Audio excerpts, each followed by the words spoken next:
Halo guys, welcome back to Korea Ramit bersama orang Korea yang medok. Oke, Pol-Pol, kembali lagi sama konten Swindler. Kali ini ceritanya mungkin sedikit lebih singkat dibandingkan Swindler lainnya. Tapi cerita yang tak bawakan kali ini menurutku lumayan bisa direlate oleh banyak orang karena ada kemungkinan kita semua juga berada di dalam kondisi seperti ini. Maksudnya apa? Langsung kita mulai. Oke, cerita yang mau aku bawakan kali ini merupakan cerita berhubungan dengan pasangan suami istri yang bernama Yeongnam dan Naeun. Nah, suaminya bernama Yeongnam, istrinya bernama Naeun. Mereka berdua ini udah menikah selama 5 tahun dan mereka karirnya itu sama-sama bagus dan kebetulan tinggal di daerah Gangnam. Aku nggak yakin apakah mereka beli atau nyewa, tapi yang pasti tinggal di daerah Gangnam. Dan sebenarnya bukan karena mereka berdua ini kaya, tapi karena mereka berdua ini dari keluarga yang berada. Jadi ya pekerjaannya ya biasa, tapi karena kedua orang tuanya itu berada, mereka bisa tinggal di daerah Gangnam. Nah, si suami alias Yeongnam ini bekerja sebagai seorang arsitek, sedangkan Naeun alias si istrinya ini bekerja sebagai interior designer. Dan jujur, karena mereka ini industrinya mirip, mereka itu sering banget kerja bareng. Misalnya ada orang butuh arsitek, tapi butuh interior designer, dikenalin sama si Yeongnam. Ada orang yang lagi ngedesain interior, tapi butuh perubahan secara besar. Nah, dan ngenalin suaminya, kayak gitu. Sehingga mereka ini sebagai suami istri juga cocok, tapi untuk pertumbuhan karirnya pun sebenarnya bisa dibilang bisa saling membantu. Dan karena saking seringnya mereka ini bekerja bersama, mau Yeongnam, mau Naeun, mereka itu nggak pernah curiga satu sama lain karena sama-sama sibuk dan sering banget kerja bersama. Masa mau selingkuh sama klien? Lah orang kliennya lo kenal istriku, atau lah orang kliennya lo kenal suamiku, kayak gitu. Tapi mereka berdua ini kenal dekat dengan satu orang laki-laki bernama Minu. Nah, Minu ini sebenarnya merupakan teman dekatnya Yeongnam. Mereka ini udah bersahabatan kayak sekitar 10 tahunan. Jadi dari masa kuliahan mereka itu udah kenal dan memang udah akrab. Dan setelah menikah pun mereka masih akrab. By the way, Minu itu belum nikah, bahkan belum pernah pacaran. Dan setelah menikah pun Yeongnam ini masih dekat sama Minu. Jadi Yeongnam pun menyempatkan dirinya untuk ketemu sama Minu. Dan kadang kalau misalnya istrinya juga kosong, istrinya juga diajak untuk ketemuan sama Minu. Dan karena mereka ini sering ketemu bersama, Yeongnam sama Naeun itu tahu kalau Minu itu masih belum punya pacar. Jadi mereka ini sering banget nyomblangin cewek-cewek ke Minu. Tapi agak susah, entah kenapa nggak pernah berjalan dengan baik. Jadi dikenalin cewek yang kayak gini juga nggak berjalan dengan baik. Dikenalin cewek yang kayak gini juga nggak berjalan dengan baik. Dan sebenarnya alasan kenapa cewek-cewek yang dikenalin sama Minu itu nggak mau sama Minu, alasannya adalah karena Minu ini katanya terlalu sibuk di pekerjaannya. Jadi terlalu sibuk di kantornya, bukan karena Minunya itu orangnya aneh atau gimana. Minu ini terkesan sebagai seseorang yang workaholic. Tapi yang menarik, mau Yeongnam mau Naeun, mereka berdua ini yang malah nggak nyerah. Padahal si Minu ini udah bilang udah nggak usah dikenalin, nggak apa-apa. Ini urusanku, aku tak nyari sendiri. Terus nanti kalau nggak ada ya nggak apa-apa, ada ya nggak apa-apa, itu urusan dalam hidupku. Tapi si Yeongnam sama si Naeun ini malah yang kayak lebih mencari-cari, yang malah lebih bersemangat dan malah berusaha lebih lagi agar Minu ini bisa segera mendapatkan pasangan. Tapi ini pasti pol-pol relate, kayak aku sama Jinet, kita udah nikah, ada satu temen yang nggak punya pacar gitu ya, padahal dia ini orangnya baik banget. Pasti kita pun sebisa mungkin kayak mencarikan pasangan gitu. Tapi sejauh ini sih kita nggak pernah kenalin, tapi biasanya kita akan berusaha juga kalau ada orang yang baik, karena sayang banget ya, atau orang yang sebagus ini nggak ada pasangan kayak gitu. Dan sedikit informasi tentang Yeongnam dan Naeun, mereka ini sebenarnya udah nikah selama 5 tahun dan udah pacaran selama 3 tahun. Jadi udah 8 tahun bersama, dan selama mereka bersama 8 tahun terakhir, mereka itu sebenarnya saling percaya. Kayak nggak pernah ngecek HP, jadi kayak si Yeongnam juga nggak pernah ngecek HP-nya Naeun. Sebaliknya, Naeun juga nggak pernah ngecek HP-nya Yeongnam. Kenapa? Ya karena nggak ada yang dicurigai dan mereka saling percaya. Tapi mulai suatu saat Yeongnam ini nyadar kalau istrinya alias Naeun ini tiba-tiba mulai lebih sering main HP. Oke, mulai lebih sering main HP nggak apa-apa, tapi agak ada cengar-cengirnya, kayak ya ada kesan kayaknya yang tentunya membuat Yeongnam agak risih. Jangan-jangan dia lagi ngechat sama siapa, atau yo bukan risih yo agak curiga aja tepatnya. Sehingga Yeongnam juga tanya, Yang kamu lagi lihat apa sih kok ketawa-ketawa sendiri? Nggak, ini loh teman-temanku ngirimin video-video lucu. Dijawabnya kayak gitu. Dan masalahnya kondisi seperti ini ternyata berlanjut untuk jangka waktu yang lumayan lama. Dan kalau dikirim video lucu kayaknya kesannya nggak kayak gitu deh. Nah, si Yeongnam ini mulai ngerasakan ada yang aneh, tapi mau curiga juga aneh karena selama 8 tahun terakhir ya memang nggak pernah terjadi apa-apa. Dan dalam kondisi seperti itu pun si suami ini tidak mencurigai istrinya. Jadi ya dibiarkan saja, tidak berusaha ngecek ataupun menggeledah HP si istri. Dan sebuah kejadian terjadi pada tanggal 17 Oktober tahun 2024, yaitu kebetulan tanggal anniversary pernikahan tahun kelima mereka. Nah, karena Yeongnam ini pengen memberikan surprise kepada istrinya, di hari itu dia sengaja pulang lebih awal ke rumah dan menyiapkan surprise buat istrinya. Dan kebetulan hari itu si istri bilang kalau dia itu akan pulang agak lebih telat karena pekerjaan. Jadi si Yeongnam mikirnya oke, aku punya waktu lebih lagi untuk mensurprise istriku. Nah, tapi ditunggu-tunggu mau ngasih surprise, istrinya ini nggak pulang-pulang.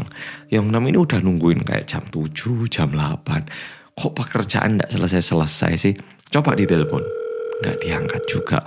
Nah, karena nggak pulang-pulang dihubungi nggak bisa dan juga bilangnya sebenarnya nggak bakal pulang terlalu malam, si suami ini menjadi agak khawatir sehingga nyoba Find My iPhone istrinya pakai iPad yang ada di rumah. Dan kebetulan lokasi istrinya itu ternyata muncul, yaitu tempat yang tidak terlalu jauh dari apartemen mereka, masih di daerah Gangnam. Karena ditunggu-tunggu si istri nggak pulang, Yeongnam ini memutuskan untuk coba pergi ke tempat di mana istrinya berada berdasarkan Find My iPhone.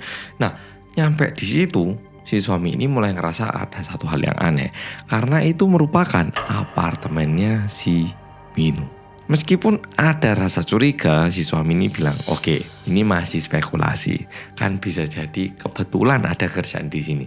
Oke, tapi mumpung di sini, aku nggak tahu kemana, tak coba ke rumahnya Minwoo terlebih dahulu. Si suami jalan menuju ke unit apartemennya si Minwoo. Sesampainya di situ, coba dibel. Ting dong. Dan untungnya Minwoo ini membukakan pintu rumahnya tanpa rasa curiga. Minwoo muncul dalam kondisi celana pendek dan pakai kaos ringan gitu. Dan tentunya karena Yeongnam ini lagi nyari istrinya, Yeongnam itu meskipun udah disapa sama Minwoo, dia itu ngelihat kayak belakang alias isi rumahnya Minwoo, berharap istrinya tidak berada di situ. Jadi Minwoo buka pintu, Minwoo juga kaget, loh kok kamu di sini? Sedangkan si Yeongnam itu berusaha nge-scan belakangnya. Dan kebetulan yang masuk ke dalam matanya si Yeongnam adalah tas istrinya. Terlihat ada satu tas yang sangat familiar, yaitu kemungkinan besar tas istrinya. Tapi ketika dilihat di daerah pintu masuk, ada sepatu istrinya juga. Ngelihat itu tentunya Yeongnam jadi langsung lemas, tapi karena dia juga merasa marah, dia langsung mendorong Minwoo dan coba masuk ke dalam apartemennya Minwoo untuk ngecek apakah betul istriku berada di sini. Dan seketika Minwoo masuk, kebetulan istrinya alias Naeun keluar dari kamar mandi hanya menggunakan bathrobe. Dan istrinya pun terlihat sangat kaget melihat suaminya yang berada di dalam rumahnya Minwoo. Karena kondisinya ini udah begitu jelas, Yeongnam langsung marah kepada Naeun dan bilang, kamu kok bisa kayak gini sih? Hah? Coba kamu jelasin, kamu kok isa-isanya selingkuh sama temanku sendiri? Dan tentunya Naeun ataupun Minwoo dua-duanya nggak bisa memberikan respon apa-apa karena mereka tahu yang mereka lakukan adalah sebuah hal yang tidak benar. Tapi untungnya Yeongnam ini bukan tipe orang yang percaya dengan janji-janji yang tidak pasti. Jadi seketika ngeliat itu, Yeongnam langsung memutuskan untuk cerai dengan istrinya. Karena ini secara hukum, aku nggak tahu di Indonesia gimana, tapi kalau berdasarkan pengacara di Korea, ketika seseorang itu udah memaafkan pasangannya yang pernah selingkuh, itu harus benar-benar dimaafkan katanya. Jadi kalau misalnya aku udah memutuskan untuk memaafkan dan tahun depan misalnya kita berantem lagi dengan masalah lain dan aku menyampaikan hal ini kepada pengacara dan minta ini juga dituliskan sebagai kesalahan istri, itu katanya nggak bisa. Jadi ketika seseorang udah memaafkan dan udah lebih dari 6 bulan, memaafkan itu juga ada tanggung jawabnya, yaitu nggak cuma memaafkan tapi benar-benar dimaafkan, alias secara hukum pun itu juga berarti udah di skip gitu ya. Jadi segitunya. Dan karena Yeongnam tahu tentang ini, Yeongnam memutuskan untuk langsung cerai daripada memaafkan dan nantinya dia pengen cerai juga nggak bisa gitu. Dan pada akhirnya Yongnam sama Nahan ini mereka resmi bercerai, tapi untungnya mereka tidak punya anak. Nah, ceritanya sebenarnya berakhir di sini, tapi suatu hari Yongnam ini mendapatkan paket tanpa nama pengirim ke rumahnya. Jadi kemungkinan besar ada orang yang ngedrop gitu ya di rumahnya. Nah, sama Yongnam dibuka, ini paket kok nggak ada nama. Pas dibuka, ternyata isinya adalah sebuah album foto yang memperlihatkan Nan bersama dengan seorang laki-laki yang menggunakan seragam SMA.